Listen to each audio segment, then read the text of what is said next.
Hey everyone, it's the amazing Ryan here with part 2 of the Vinci RAMPS conversion on my 3D printer. Now this video is going to be the end-all, be-all video if you are doing the Vinci RAMPS conversion. I know DopeSoner's got a couple of videos, there's a few other YouTubers that have a couple of videos, but you know, I've used those videos in my conversion and there's so much information that was not provided that I had to find on my own, and a lot of it I had to find by trial and error. So now that I know everything I need to know, I'm going to go ahead and hook you guys up so that you guys can use this video to have everything you need to do your Vinci conversion. So basically, in the last video, I just kind of showed you a rough general like the setup of the wiring and all that, and for the most part it hasn't changed, but it has somewhat. So the first thing we need to do is look at the physical attributes of the hardware and the specific wiring to the stepper motors. So I'm going to show you guys that right now. So the first thing I want to show you, and you guys probably already know this, is that the colors are red. Oh my gosh, I'm colorblind, you guys. The colors are yellow, red, blue, orange. Now, every stepper motor, every stepper motor on the Vinci has that same color pattern. So let's look at how that goes onto the RAMPS board. So we'll start out with the Z. By the way this is positioned on here, it has a USB at the bottom and the LCD plug at the top. So on the Z motor we have yellow, red, blue, orange. But then over here, if you look under that on the Y, I believe, whichever the next one down is, I believe it's Y, we have it inverted. It is, I'm trying to get a good shot, but, well, it is orange, blue, yellow, red. Or vice versa. Orange, blue, red, yellow. Sorry. And by the way, guys, you should be writing this information down because you're going to need to know this. This is the exact way you're going to hook up your stepper motors to your RAMPS board. So again, starting with Z, it's yellow, red, blue, orange, and then it's the upside down over here on the Y. It is orange, blue, red, yellow. Same thing over here on the X, orange, blue, red, yellow. Now I have my steppers hooked up, orange, blue, red, yellow, but I'm not 100% sure that's correct. So that don't take a note of, because that could be wrong. I haven't tested the extruder because I haven't been able to get the heater cartridge to work properly. That's going to be in part 3 if I am able to do it. So couple of things. I'm going to talk a little bit about the heater cartridge issue I'm having. The reason there's going to be a part 3 video is because I'm unable to get the heater cartridge to go above 70 degrees Celsius. And another thing is I don't have the heat bed hooked up because I'm unable to get the heat bed to heat up without smoking the board. Literally this whole board starts smoking. And I guess it's generating too much current. I believe my problem is in this power supply. I'm using the stock Vinci power supply, and I don't think it's got enough ass to power the heater, bed, and the extruder. So I'm thinking that it may have to go. But I could be wrong. It could be another issue. I'm just not sure. So that's why I'm unable to test the extruder. In the firmware, there is basically some coding for a safety feature. Disables the extruder motor when it's not hot, and that prevents you from like jamming up your filament and stuff like that. It's a good safety feature to have. You don't want to try to extrude your filament through a nozzle that's cold because it's not going to. You know, your nozzle's 0.4 millimeter and your PLA is 1.75, so it's way too big to stick through that hole, and if it's not heated and melted, it's just not going to go anywhere, and you're just going to either burn up the extruder motor or it's just going to grind, the gear wheel's just going to grind a groove pattern into the filament, and then it's just going to get stuck there and you're going to end up having to fix it. So as a safety feature, I'm unable to test the extruder at this point in time. So this video is going to cover the stepper motors, the end stops, and making sure everything's right. So hopefully you took notes when I showed you the color coding on the stepper motors. So now that you know that, I'm sure I've already showed you where my end stops are. I'm pretty sure I covered that in the last video. So what I want to do now is I got Repetier open on here, and I'm just going to connect to this printer. If it'll let me. There we go. Going to go over here to manual control, and I'm just going to make sure I'm clear of any and all. I got some exposed wires. I don't recommend doing this with exposed wires, but I'm brave. So this is what I'm going to do. I'm going to home X, and that worked out great. I'm going to home Y. Again, perfect. And then I'm going to home Z. Alright, so sorry. The fact that I can do that means that everything is kosher as far as the end stops, the stepper motor, and the directions. So if you have been trying to get yours to work and haven't been able to get that far yet, I feel your pain. I feel your pain. That is incredibly difficult, and there ain't a YouTube video out there until now that will show you how to get your Vinci ramps even to get that far. So what I'm going to do for the rest of this video, I'm going to go over the configuration file and kind of go over the coding that I have in there so that you can have yours set up just like mine and have your printer do what mine just did. Now that it knows where its home is, and it knows how to retract and go back and stop at the end stop and all that stuff, I'm going to show you how that's done. Now you have to remember that it's important for if I show you this configuration and you use this configuration, you have to have yours wired the same way I have mine. Remember, I have yellow, orange, blue, orange on the Z, orange, blue, red, yellow on the X, and orange, blue, red, yellow on the Y.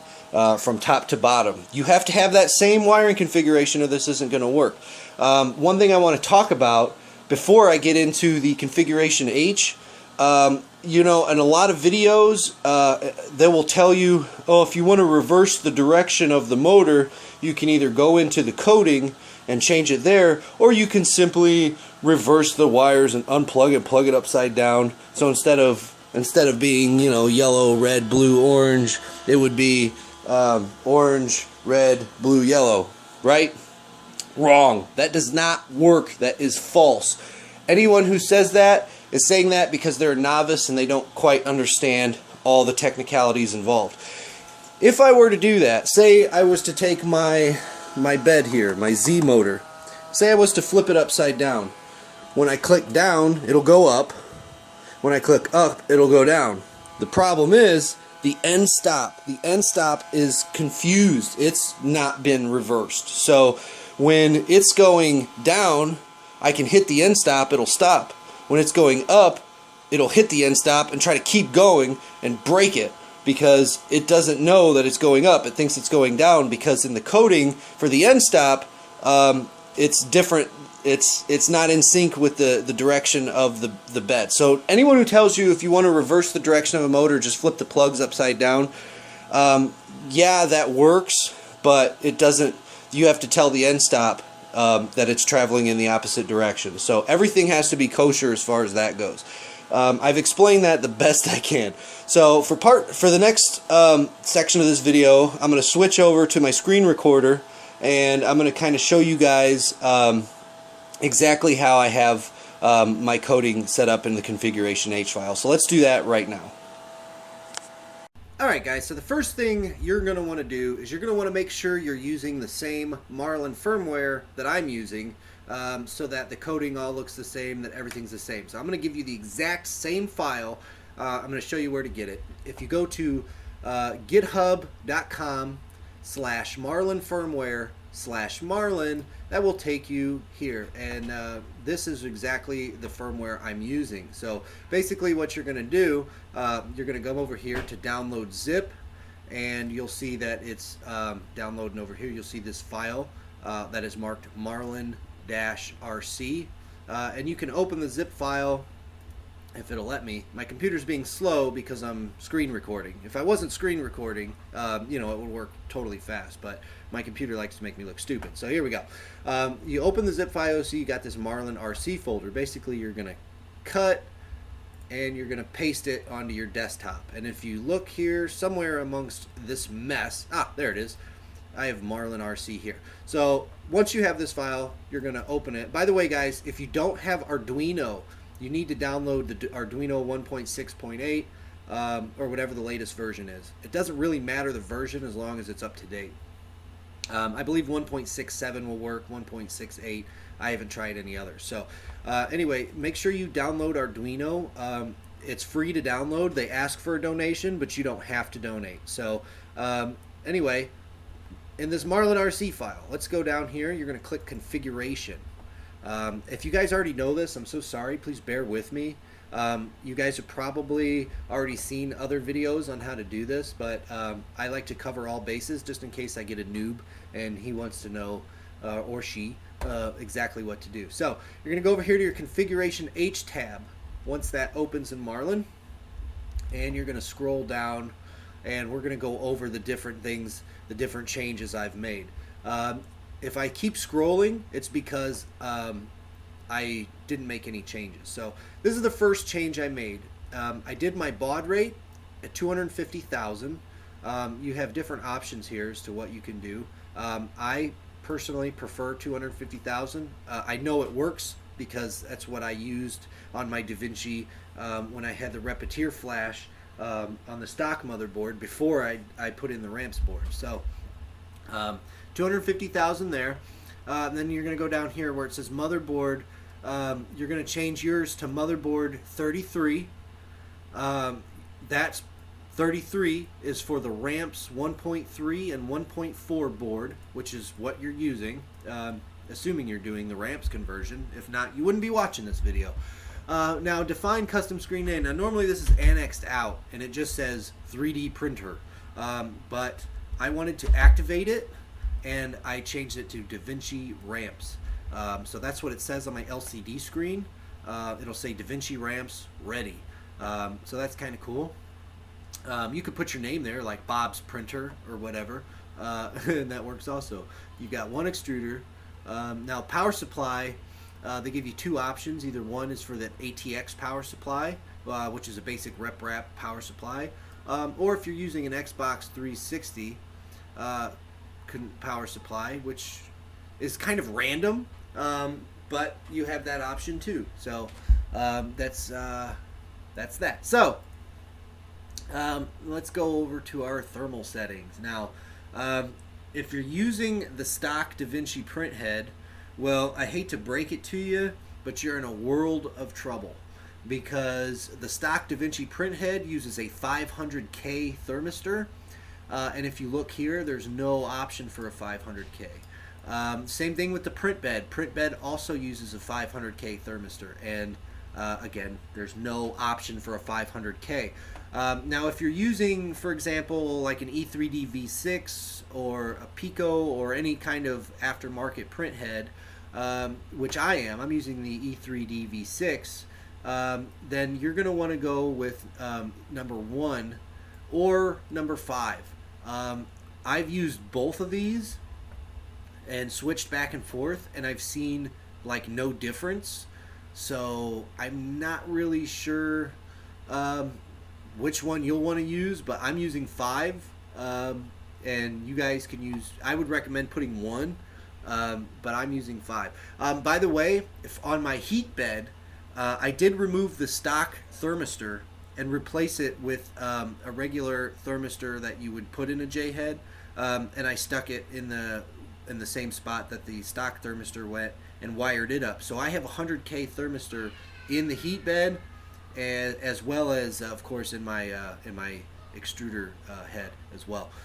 So that's that. You're going to want to put 1 for both of these, but you could put 5 like I did.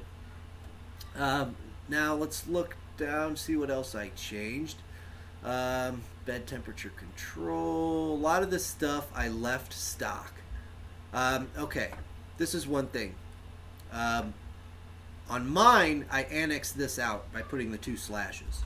See, now it's active, now it's inactive. This is your thermal protection.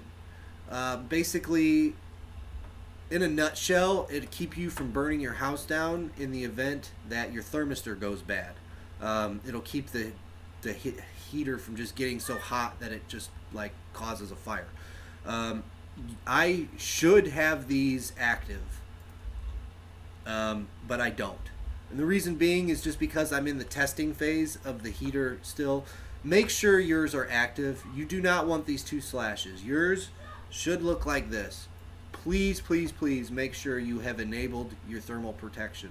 It's very important you guys do that. Yours should look like this. Mechanical settings. This is where it gets important. This is where it matters how your wiring is for your stepper motors. As I showed you earlier, the color coding and how the wires go into my board, you need your wires to go into your board the exact same way, and you need to use these exact same settings in order for yours to work. So, first things first, I have all of these annexed out. None of these are enabled. Okay, this is enabled. See, it's green.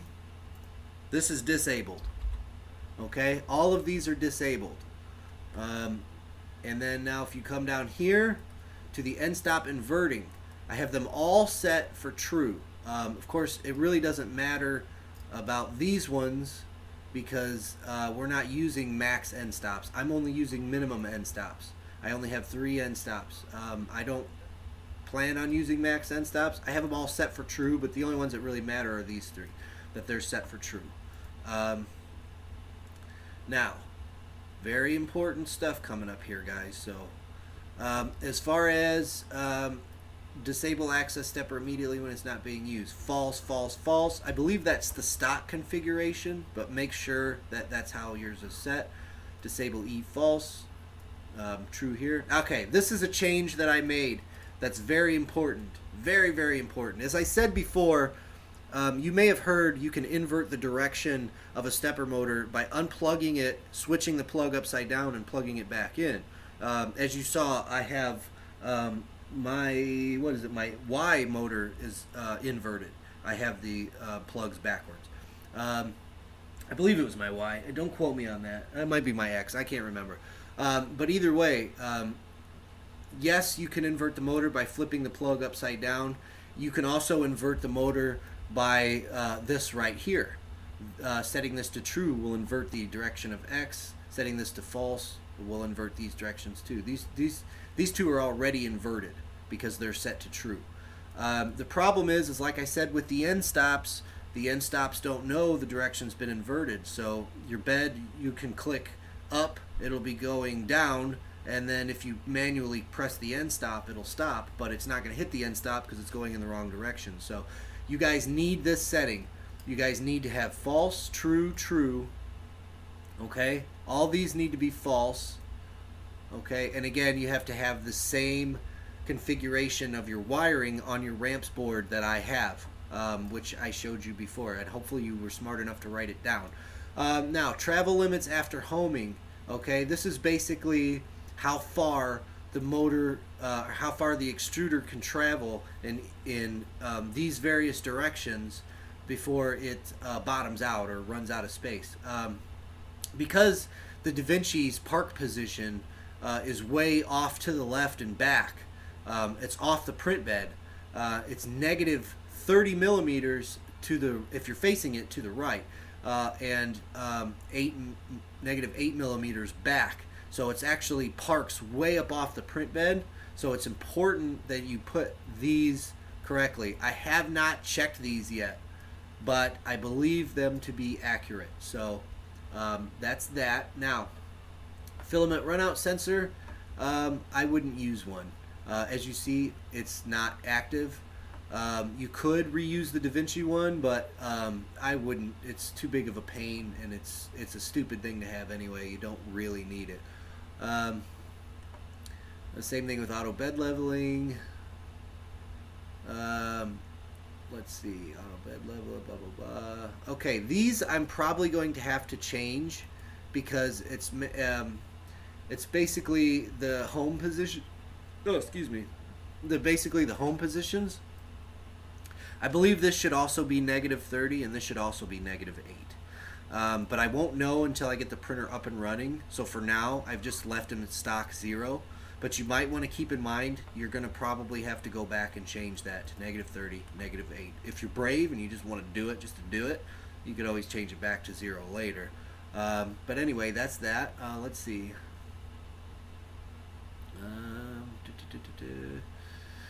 Yeah, I mean, for the most part, this is all pretty much stays the same. As far as your language, you want to make sure it's got EN right here for English. If you speak English, that is. If you speak French, you want FR. If you speak Dutch, you want DE. Spanish, you want ES. Russian, RU. Bulgarian, I'm guessing. Italian. I have no idea what PT is. Puerto Rican? I don't know. But yeah, these are all the different languages that you can set. Obviously, you probably want English. If you're watching this video, well, I don't know. English is like the most spoken language in the world. So there's probably people watching this that don't speak English that are like, "What is wrong with you? I am French. I will put FR." So, you know. Let's see. Now, this is where we talk about the LCD screen. You should definitely have an LCD controller. I have one. I'm using the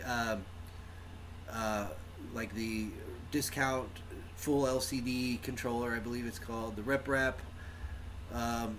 discount full graphics smart controller. This is the one I'm using because I'm using now. Normally, it will look like this when you get this file. It'll be, you know, like annexed out. If you're using the RepRap discount full graphics smart controller, which is a pretty common one, it's the big screen one, you'll want to go like this, and that'll activate this. So now it knows you have this LCD screen, and it works great, by the way. I think that's pretty much it as far as what I have set here.